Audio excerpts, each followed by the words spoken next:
Emily.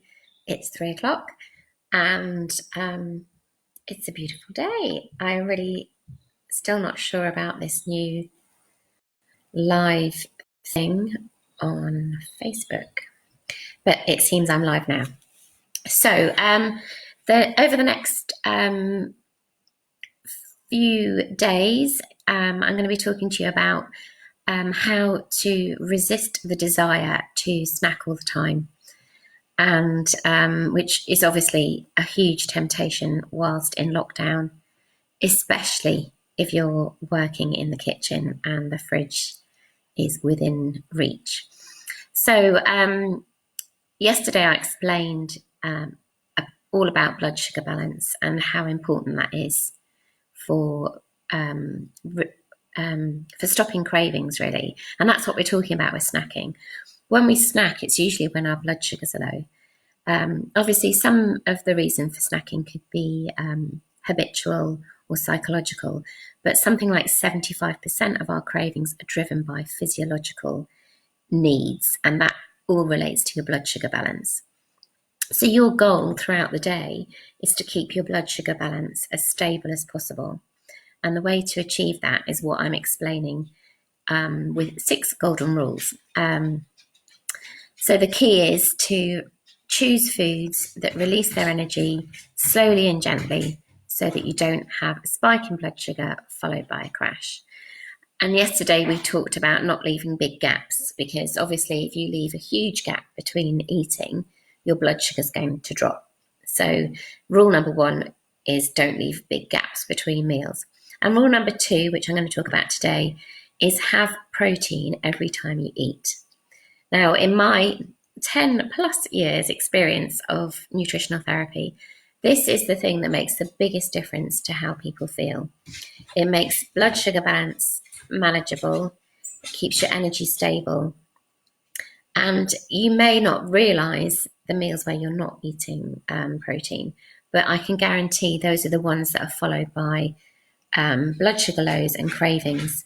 My dog is scratching at the door. That's what that noise is. I'm going to try and ignore him. This is obviously the week of live disasters. Yes, he's wanting a snack. That's where the snacks are kept for him. So protein, why does it have that impact on your blood sugar balance? So protein is a really complex molecule. It takes the body a long time to break it down to release the energy and its properties that we use for all kinds of things. So it's a very important part of our diet. In terms of blood sugar balance, its role is to slow down the release of energy from everything else in the meal. So every time you eat, whether it's breakfast, lunch, dinner, or a snack, that your food should be a combination of protein and slow releasing carbohydrates. So there's lots of sources of protein. Most of us automatically think of animal protein. So that would be meat, fish, poultry, eggs, and dairy products like cheese. But there's a huge plethora of vegetable proteins too. So beans, lentils, chickpeas, nuts, seeds, soya are all really good sources of vegetable protein. So whenever you're thinking about a meal, identify where the protein is in that meal and then think about everything else that you're having with it. So some really good ideas for each meal. So for breakfast, you could have eggs or yogurt, or you could have granola with a high level of nuts and seeds in it. For lunch, you could have a salad with tuna in it, or beans, or cheese, or a soup made from lentils. And for dinner, most of us already think in terms of protein. So you could have salmon, any form of animal protein, or a bean stew, bean chili, chickpeas. And then for snacks, this is where people might need a bit more help. It's about making sure your snacks are a combination of protein and slow releasing carbohydrate. So hummus is a fantastic source of protein because it's made from chickpeas, which are vegetable protein. So hummus on an oat cake. So I'll go into this a bit more in another talk, but oat cakes are a really slow releasing form of carbohydrate. So hummus on an oat cake, or nut butter, So cashew nut, almond, hazelnut, peanut butter on an oatcake would be a good snack. Some cottage cheese with some crudités, so some raw veg would be good.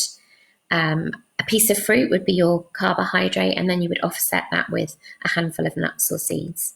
So there's lots of ideas for making sure that you have protein with your snacks. And if you start to do this, you'll find that you're much less likely to crave sweet things. And if you have protein with every meal, you're much less likely to have blood sugar lows in between meals. So maybe think about what you're eating over the day. If you want to keep a food diary, that's a good way of identifying when you're having protein and which meals you might be lacking it in. And there's loads of ways of raising protein in your diet. So yeah, that's it for today. If you've got any questions, please ask. But really, for me, this is the change that you could make to your diet that will have the biggest impact in the shortest time frame.